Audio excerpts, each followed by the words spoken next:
Осы ақылды кім үйренеді? Насихатты кім тыңдайды? Біреу болыс, біреу би. Олардың ақыл үйренейін, насихат тыңдайын деген ойы болса, ол орынға сайланып та жүрмес еді. Олар өздері де үздік кісіміз, өздеріміз біреуге үлгі беріп, ақыл айтарлықпыз деп сайланды. Өздері түзеліп жеткен.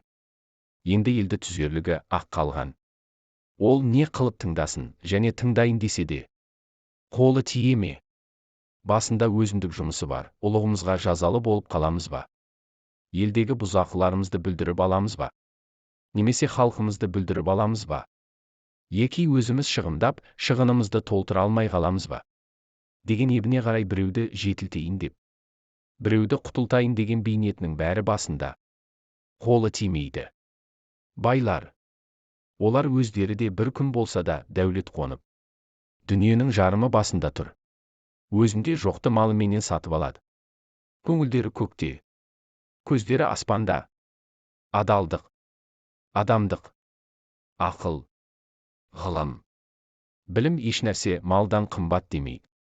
Мал болса, Құдай тағаланы да паралап алса болады дейді.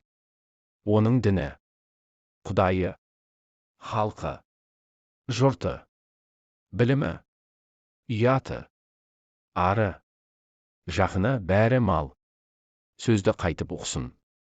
Ұғайын десе де, қолы тие ме?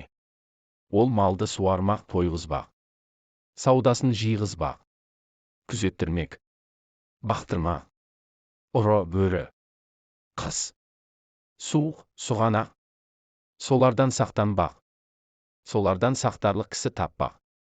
Оның бәрін жайғастырып, аяғын алып келіп мақтанға орналастырғанша қашан қолы тимейді.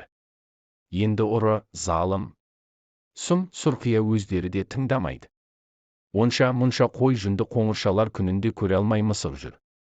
Аналар анадай болып тұрғанда, білім, ғылым, ақылды не қылсын? Және де білім, ғылым кедейге керегі жоқтай, ақ, бізді не қыласың? Ана сөзді ұғарлықтарға айт дейді. Оның өзгеменен ісі жоқ. Ана алдындағы үшеуіндей болған жанның ойында ешбір қайғысы, мұңы болмаса керек, мал ешек оңбаған деген сөз сондайдан қалған екен.